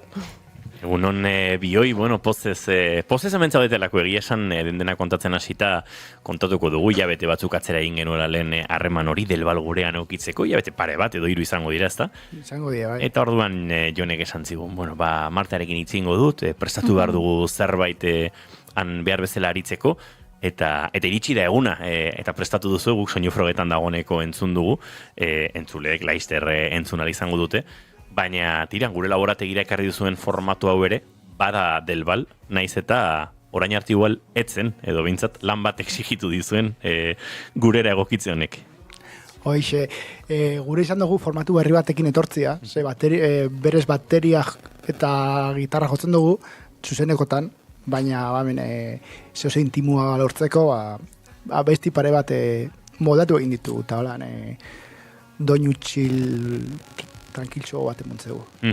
Bueno, doinu txile hori lortzeko, Martari egokitu zaio instrumentuz pixka bat aldatzea, bateria etxean utzi, eta gerora frikiatuko dugu, baina, bueno, horre muje baju sintetizagailu batekin, koroekin, bueno, beste jazkera bat ematea. Holanda, bai, ondo esan duzu mesela, nik baterisa jotzen dut eta jotzen dut Delbalekin eta beste leko batzutan, baina bai, kasu honetan denbora goiaz pixkat bilatzen modu akustiko batian moldatzera, eta niri tokau jadat kasu honetan moldatzea, pixkat akordiak eta baju soinu hauek ikastera pixkat. Bueno, entzuleak kokatuko dugu, Delbal ezagutzen ez duenarentzat, naiz eta lehen ere esan dizuegu eta gure entzuleek badakite eskuzabalak kantua bereziki, diskoko beste kantu batzuk ere bai, baina eskuzabalak asko entzun dutela gure entzuleek, diskoa deskubritu genuenetik, nik uste dut joan den urtearen amaieran, urri inguru horretan, buelta asko eman dizkiogula, eta esango nuke, jende askok ere birdeskubritu zuela udazken horretan Delbal, bigarren diskoa zetorren, diskoa bazegoen hor Jon pixka bate kaleratua bai, baino erdi iskutuan, eta bueno, hori izan zen indartze bat, Marta proiektuan sartu, bikoan defendatu, bueno, nolabait Delbalen 2.0 bersio hori edo azken hilabete hauetan ari zarete bizitzen. Hori da, azken hilabete hau da, berzino, bai, Marta eta Bixok atera gauzenetik, mundura atera berri gauzela, ez? Zelen urtiak noien etxien komposatzen, abestizak itxen, baina hori, zuzenekoa jobarik. Azkenien ontxe dauko aukera hori txeko. Marta, erronka hori bazegoen hor, nolabait, bueno, ez da egite, laukote formatuan grabatutako disko bat, biko formatura eramatea, eta biko horretan defenditzea. Bateria, baju, gitarra, sinteak eta bestelako akorra airean, hor egontzan, prozesu bat Delbal berregituratzeko, ez dakit? Bai, pixkat, bueno, beba izen zen kasualidades elkartu ginela, eta nik uste Bixon artean proba hau gendun, eta gustora, bueno, ikusi gendun funtzionatzen zabela, hori bai, juten gara katxarro mordo batekin, muten dauz 7 pertsona agertu behar diala bertan, eta bi bakarrik agertzen gara, eta, bueno, modu batian pixkat, bueno, ez dakite, bildurgarria izaten da, ez? Bi pertsonen artean hainbeste musika eta soinu ditxun disko hau defendatzi. Orden direktuak izaten dira nahiko hori. Aurre inbijakon momentu bat. Akaso egokitzapen horretan zuen alde bazegoen diskonek organikotik baduen arren, sintetikotik, sintetizagailu, arpegiadore, mug, geruza, asko ere badituela ez, eta horrek ere nolabait, biko formatu horretan beste helduleku batzuk proposatzen dituela. Ez dakit ulertzen den galdera, baina bai, uste diskoa badela, nolabait biko formatu hortarako ere egoki izan zitekeen disko bat, ez? Bai, esken nien nolan duon faten gare, baina, bauko ze lantza hau eta holan, piskar jantzeko, zuzenekua jantzeko, ez? Bestela hain krudo ez izeteko. Krudo izatea gure dugunean, krudo gare, eta geruza gutxi hau sartzen ditugu, ez dugunean gure, hor dauko artilleria dana. Jolazteko aukeria moten duzkuna bai. Aizu, Marta, gaur formato honetara egokitu zarete, pare bat kanturekin. Ez dakit honek abia puntu bat zabaltzen duen, entzulen artean programatzaileek akaso pentsatuko dute. Ostra, gure areto txiki honetan, del bal, bateriarekin igualez, baina bigarren kafean ikusten ari garen formatu honetan, bai, akaso honek ate bat zabalduko du? Nik uste baietz. Nik uste dut aukera hona dela, eta, niri gutxienez guztau jata asko nolan prestatu dugun bigarren kafera etortzeko formatu hau, pixkat induguna izen da pare bat abesti hartu, azkenengo diskoko pare bat abesti hartu, eta pixkat bir moldatu, igual akustiko haua izeteko, eta, entzungo zuen, aber gustatzen jatzen. Laizzer entzungo dugu, Goiuri beti kontatzen dugu arrotasunez, Inaute Lorrietak lehenengoz harmonika publikoki bigarren kafean jozuela, gaur formatu honetan lehenengoz del balemen, eta Jon gitarra estrenatzen ari da. Horea. Konta eguzu gitarra horren historia. Ez, onjala, hilabete batzuk erosin nahuela, baina, azkenien, karo, pedalakin tanan oienez, berriz programatzeko ez naukon ez duten bora hartu, eta, hemen bi abestitxo prestatzeko besan dut, hau da, ura aukera. Eta hemendik aurrera nik uste da eleku danetara ere buen gotela. Gainera, Goiuri, beharek esango dute prestatuta izan dela, baina ez dakizu ze kolore kombinazio, badakizu ikusi duzulako, ze kolore kombinazio sortzen duten gitarrak, Martaren alkandorak, bapatean dena, Bai. Perfekzioan erori zegu. Hemen dena pres, gure lokerizketa akustikoetan. Behin etorri zen Berde Prato kezko makina batekin. Eta hori gainditzea oso zaila da. Ze kriston infrastruktura ekarri zuen estetika zaintzeko. Baina nik uste ordutik goazela sekulako maia mantentzen. Olatua mantentzen. Aizu Jon, diskonen aurretik irakurri dut entrevistaren batean bueltasko ematen ari zinela, fisikoki esan nahi dute leku batetik bestera, bizilekua, lanlekua, eta horrek guztiak nolaiteko isla ere baduela disko honetan. Ez dakite ala sentitzen duzun, badagoen isla hori? Isla egon zan, ez? Jarraitzen dut, hemendik ara jarraitzen dut, nik uste dute nomadana zela berriz. Egon nintzen urte batzuk arrasaten, hor COVID garaian, bai? Mugiru barik. Baina berriz hartu dut errepidia eta hon bizkaitxarra naz, erdi. Erdi arrasate, erdi mugia. Disko hau El Tigre Estudiotan osatu zenuten, eta dagoeneko hilabete batzuk bete dituen diskoa esan dugu, akaso duela urte bete grabazio giroan ibiliko zinaten, gutxi gara bera, ez dakite... Apurtxoa gehiago igual. Gehiago akaso ez da. Zer eman dizu orain arte, zer eman dizue bueltan diskonek, askotan disko atera berri dagoenean, ondorio horiek, feedback horiek bizitzea ez da inerresa izaten, baina batzutan taldeak bigarren kafera iristen dira, dagoeneko diskoak hilabete batzuk dituenean, kontzertu batzuk eskaini direnean, ze valorazio, ze sentsazio uzten dizu dagoeneko urte bete pasa den honetan, urte pasatxo diskonek?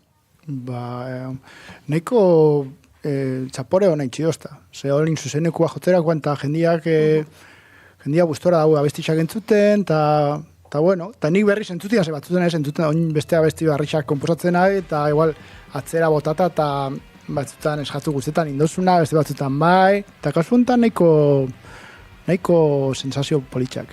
Diskoan lana asko dagoela, esango genuke, sentsazioa da, disko pentsatua dala, bueltak emandakoa. Kulpable entzuten ari gara, hemen agertzen dira amalgama konpasak, baina beste abesti batzuetan erritmo karratu edo laukoetan egondare bateria patroioiek badute zerbait ohikotik aratago. Ez dakit, gauzabek bilatuak izan dira, sortu dira, buelta asko eman dizkiezu abestiei sorkuntza prozesuan? Beti nahiko buelta emutentzet. Abesti da nahi, eta pizkate konpas karratutik urtetzea gustatzen zait. 3 bat, 5 bat, bueno, zuk esan dozuna, bat, naizta laun egon, pixkat, grazia pur bat eukitzea, ez? Hori bateria jotzerako orduan ere Marta eskertzen da, ez? Xarma puntu bat baduela arregloak. Bai, eixa da, bai. Bai, pixkat moldatzean, hasiera batian izan zen moldaketa bat, azkenen ez dalako, pop diska bat da, baina ez dia nik esango neban pop klasiko baten ritmoak modure matian, eta bai, egisa esan, niri gustatzen gat.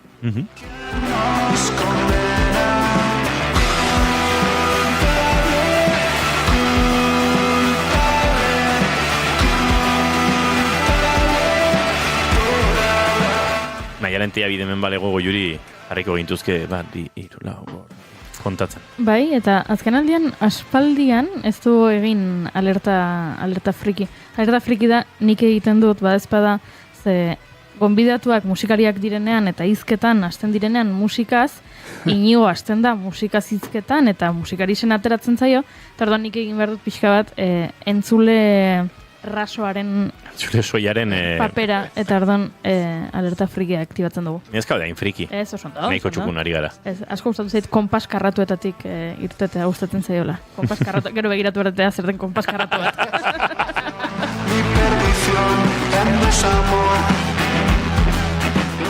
Ahotsetako tratamendua zuzeneko tarare badaramazu, diskoan presentzia asko duelako, Jon. Ez nuke esango hiperfiltratuak diren ahotsak direnik, baina iaia kantu guztietan ahotsak badu zerbait, ez? Eta hori zuzenekoetan ere badaramazuek gaur ere ekarri duzu, entzuleak entzungo du gure entrevista akustikoan, prozesu digitaletik pasatako ahots bat, hor ere lanketa bat egonda, ez dakit zer horrek eginda, El Tigreko jendearekin, elkarranean izan den, nondik bilatu duzuen pixkate testura hori? Bai, pixkat geruzak eitzen, nik etxian apurtzo bat prozesatu nauen, eta gero bai egisa Jonek, El Tigreko Jonek, toke personal baten musotzela, gainera besti bakoitzai zehoz ezberdina sartu zotzan, eta gero ni saiatzen azuzenekotan antzerako zuzea itxen. Berdin azaldu lortzen, baina, hurbiltzen saiatzen gare.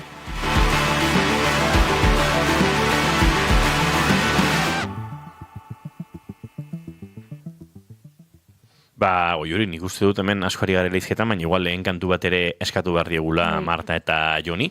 Eta hortarako galdetuko dizuet batetik, zein izango den joko duzuen lehenengo kanta? Eta bestetik, kantorren inguruan zerbait entzuleak jakitean nahi ote duzuen, edota egokitzapen honetarako zer sortu duen, edota aukerare badago entzuleak soian kantua entzun eta bere interpretazio propioa egitea, Marta. Zango dugu lehenengo joko duguna bestia, izango da Anstura, azkenengo diska honetan dauen lehenengoko abestia da, eta, zer izburuz hitz egiten dauen Jonek azalduko dago hobeto, baina, bestela aldugu esan dakoa, utzi interpretaziorako. Interpretaziora gutziko dugu? Bai? Da, ito nahi dedikauta dau, hori izatea. Bagoaz gure set akustikora. Zoazte bikote eta laiztara bueltan izango zituztegu.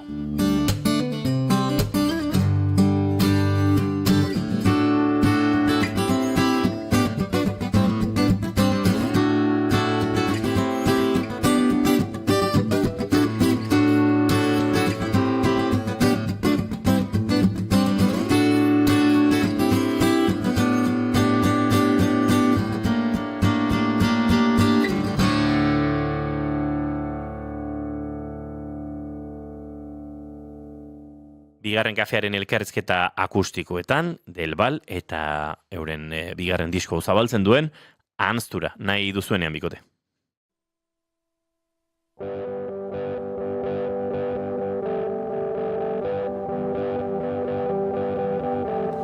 Basoan zuaitzak Emorren siluetak lurrean Uritzala emateko Izarrak hortzian Ilargi betea diztiran Oitasun gauak apaintzeko Dena gizakiaren zerbitzura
jaso,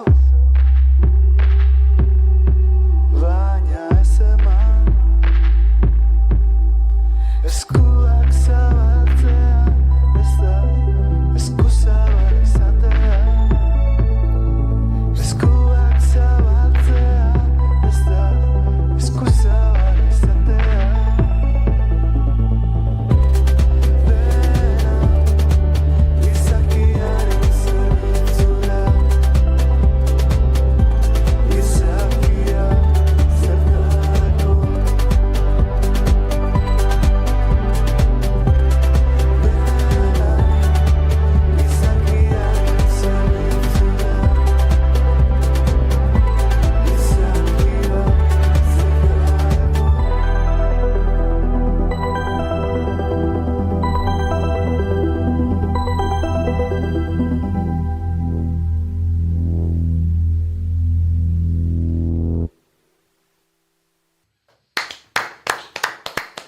Hortxe bantzuleok, ahanztura diskoni asera ematen dion kantua bera, eta tira, gaia ere, bueno, Jonek aipatu digu ez, Aitonari eskainitako kantua dela, nik ez diot Goiuriri letretan nolabait inungo espaziorik kendu nahi, baina... Ze Goiuri? Ezin dira zula. Baina gatik ari zineak jaka? Bai. Ez, baina galdetu nahi niela... diskoa zuzenean aurkeztearen prozesuari buruz. Ados. Hau presioa batean hemen.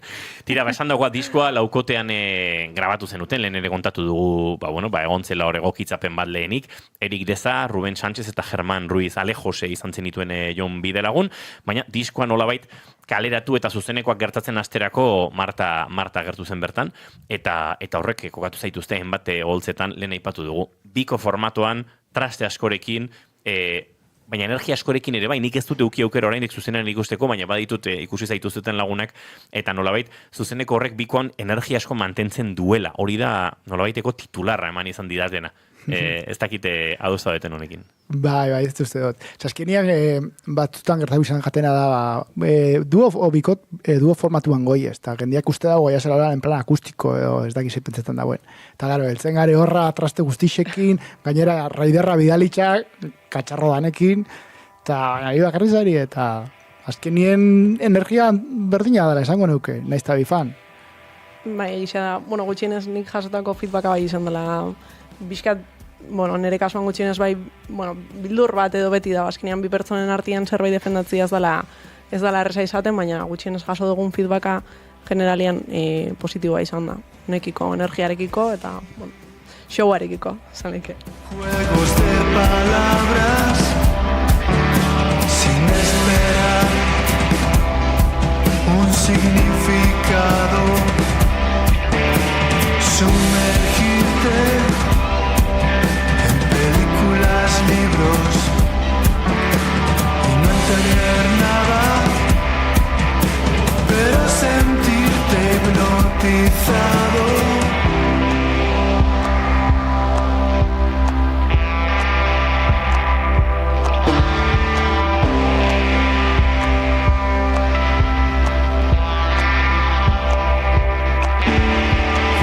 Una mueca como respuesta a la pregunta. Eta zuzeneko hien inguruan galdetu nahi nizuen, eta etorkizunagatik 2026ko katapulta tour horren barruan ikusi zintuztegun.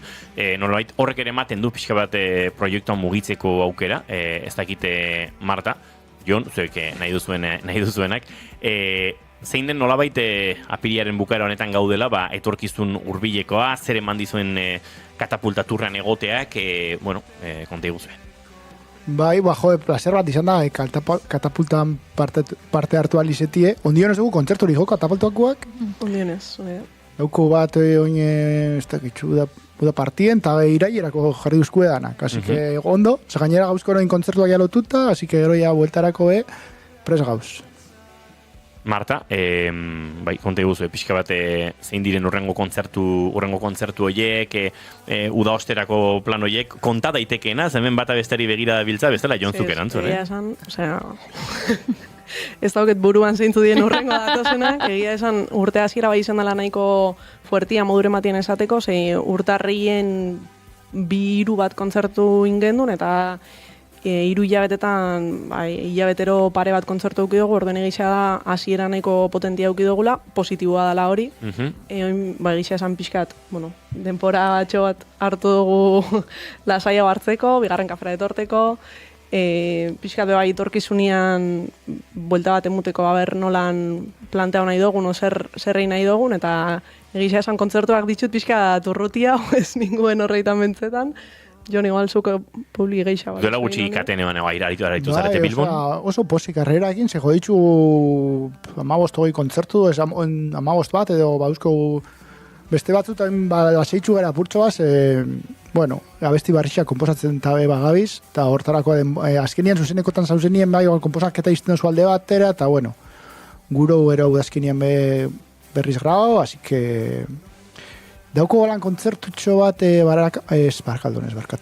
Bilbon, showcase bait dauko hor izan da, Elixan, Bilborroken dauko, eta holan aipatzeko da, zen ikuste aukera oso politxa alabe kontzertu goixa bataratzeko, eta pixkat taldean baldintzako betzeko, eta ea zelan doien. Alare, Euskal Herriko txoko askotan aritu zarete, urtarrilan aipatu dizue, Arrasate, Logroño, Artea, Iruñako Laban ere aritu zinaten, Gasteizko Parral egin zenuten, Tolosan ere egon zarete, Tolosan debuta izan zen. Hori da? Bi formatutan Tolosan debuta edo. Bai, beraz, mugitu zarete, eta gainera, pixkat, luze zabalean, askotan norbere eskualdetik gertuago gozak erresago ematen dira, baina tira, nahiko Euskal Herri luze zabalean aritu zarete, hori izan dezakegu. Bai, eta gainera hori, arrasate inguruen gutxi, eskarraten kosta gutxen da musika hau entzutia. Oso punkia di arrasatekoak. Horregatik akaso zuen aurkezpenan esaten duzue pop, rock, indie eta punk, hori ere agertzen da deskripzioaren batean. Bai, hori da gehien bat datorrenagatik. Ezin dugunagatik datorrenagatik pixka gehiago. Igual gabiz lutza joten apurtxo bat espentza boin ripe entzungu zuela. Gure jatorri hau eta pixkat. Aizue, aurrera doa denbora, oraindik beste kantu bat entzungo dugu, gainera aipatu dugun eta oso gustoko dugun eskuzabalak kantu hori aurreratuko dieten zulei, baina goaz gure sarraskian letren analizian murgiltzera. Sarraskia. Ai, ama, urduri jarri naiz. Bai, hoxe. Lehen, anzurari buruz, esan duzu nahiago zenula interpretaziorako utzi, baina bada abesti bat oso ederra, hori, anzurari eta memoriari buruzkoa, eta letraka aztertuta, bakoitzak egingo du ez, bere interpretazioa, baina paper zati txikiz etxeko hormak eta bere alboan esertzerakoan berriketari atzoko kontuak, biharkoak agian, etortzen zaio entzuleari agian Alzheimerra pairatzen duen norbaiten historiaz ari dela, eta galdetu nahi nizun, ala den, konfirmazio eske, eta ea asko kostatu zaizuen, abesti hau egitea, edo hasieratik jakin dezuen honi buruzko kanta bat agertu bertzela diskoan. Barkatu, horren bai? Bai, esan gai bat azkenien ere aitona izanien azkenen gurtietan egon zanon Alzheimerrakin nahiko jalduta edo. Eta banauko lehengo diskotik buruan horri buruzko abesti bat itxie. Baina ez jaten etortzen zelan enfoki jaten ondo etortzen. No? Eta bigarren diskorako urten jaten. Oso ondo. Beste galdera bat. Abesti batean aipatzen da, soportar toda esa luz sin dormir. Beste batean, lo ezin, une egon ezinak, dena hueltaka. Kantuak lorik gabeko gau horietan sortu dira? Ez. Gabetan ez da komposatzen, ez? Ez. Baina lo egiteko arazoak dauzkazu? Batzutan euki izan itxun. Ontxe goto nago baina, bai. Bai, eta orduan egunez, abestiak bai, gauetan musa ez datorre edo. Claro, gauzie da gauetan gitarra hartzen bot, gero zin dotela lorikei. Hori, izaten da basua. Bestela ideiak buruan bueltaka eta... Hori pasatzen jako, geratzen garenean, entxei atzeko edo arratsaldez geratzen garenean, eta hori lusatzen danean, gero etxera heltzen gara pixkat ondion aktibo eta kostatzen da pixkat pulsazioa jaiztia.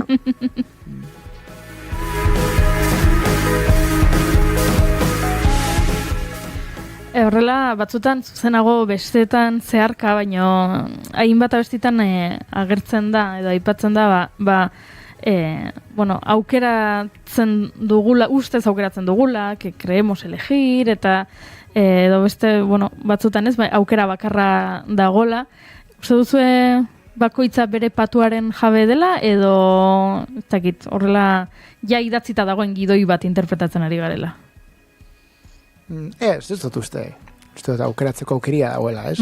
Zela baitz. Baina, Baina, beste batzutun bai egia da naizta mi aukera ezen duzu. Azkenien beti berdin bugatzen dut, ez? Azkenien, horren inguruen bueltaka da.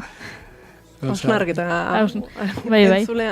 entzulean gaina Eta entzulek egingo du hausnarketa, niri adibidez oso bitxiero ditu zait, otro final felizen aipatzen dela, nola zen, todas las canciones hablaban de lo mismo, ¿es? Canciones del recreo coreadas a gritos, oiek, eta pentsatzen duz, eske, egia da. Jari.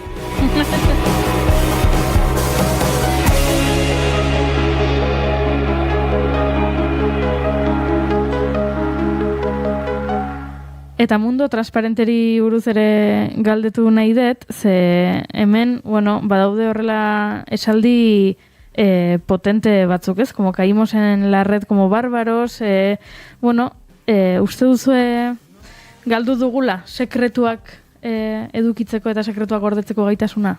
Nahiko txo, ez? Uste gaur egun ja, esaten ez dana, inbari dauela. Eta sentitzen zuek hori haian musika proiektura ekarrita, egon behartzaletela sareetan kontatzen, egon behartzaletela... Ni ez jada asko gustatzen gauza horrek itxiet, eskenien inbehar izaten die. Baina, zeratzen az behintzete naturaltasunez hartzen eta tranquiltasunez, tranquil hartzen. Bestela. Ondo, bazkeneko galdera egingo dizuet. Sumergirte en películas, libros y no entender nada, pero sentirte hipnotizado. Jakin nahiko nuke eta biontzako galdera, ea zein pelikula edo liburuk azken aldian hipnotizatu zaituzteten? Ni justo bukatu nuen atzoren egune Klaus eta Lukas liburua, eta Agatha Christophena, eta asko gustatu jat. Abida, apuntatuta. Bai, apuntatuta. Ni oin nabil irakurtzen Lucia Ligmaerren Kautenio, eta horrek guztiz engantxautan hau liburu horretara. Oso ondo, apuntatu egiten ditugu, entzule zuek ere apuntatu, ze hemen hipnotizatzeko moduko edukiak. Entzuleok eta Jon eta Marta eguerdiko amabiak gertu ditugu eta bigarren kantu hori eskatu behar dizuegu. Nik aurreratu dut, ze kantu izango den, zuen aukeran, erabakitzea kantuaren inguruan zerbait kontatu nahi diguzuen, Eskuzabala kantuaren inguruan, edota bere horretan entzun beharko duen entzulek. Eskuzabalak asiatia, letrau dela, guri ez dan letra bakarra, ze joxean hartzena, olerki batetik moldatuta dago, isa holan da, baina, pixkat moldatu behar izan dut pixkat kuadretako musikakin, eta asko gustatzen zait.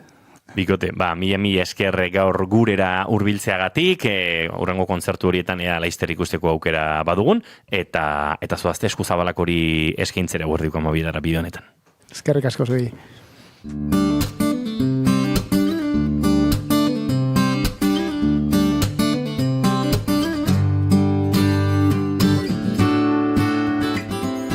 Entzuleok, gu bagoaz, bihar goizeko 10:05 hementxe izango gara bueltan, zuekin asteko azkeneko saioa egiteko, ostirala jai izango baitugu, baina agurtu aurretik, Jon eta Marta del Val bikoaren eskutik, hain gustoko dugun kantu horren bertsio berria. Eskuzabalak nahi duzuenean bikote.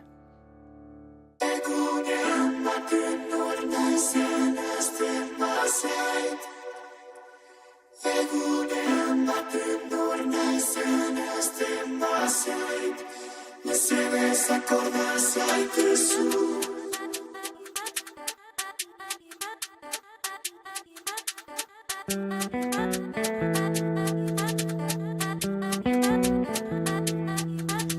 Paper zati txikiz bete ditu etxeko hormak. Begi biztan nahi ditu oroitzapena. Zenideen izenak bizi izan dakoak. Egunaro esnatzean gauza berak galdezka. Nork idatzi ote ditu horrek guztiak zein ederra izan den bere bizitza.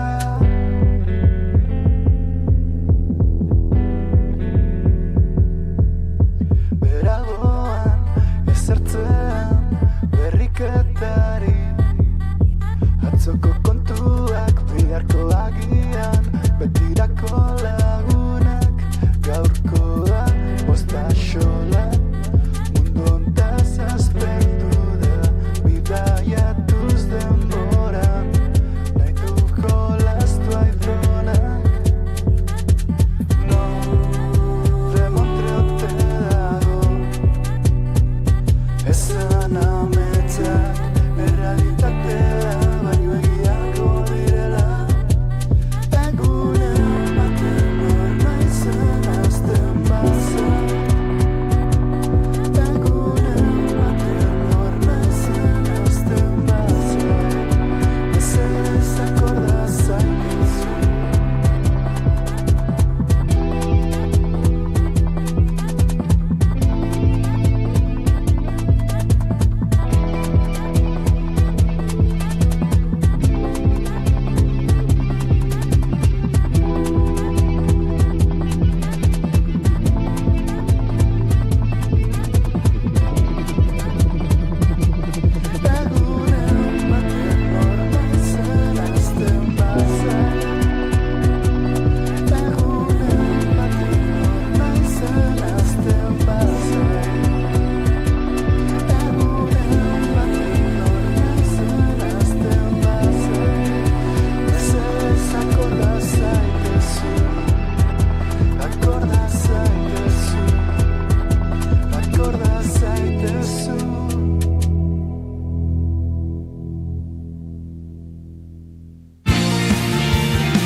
Keep calm and bigarren kafea.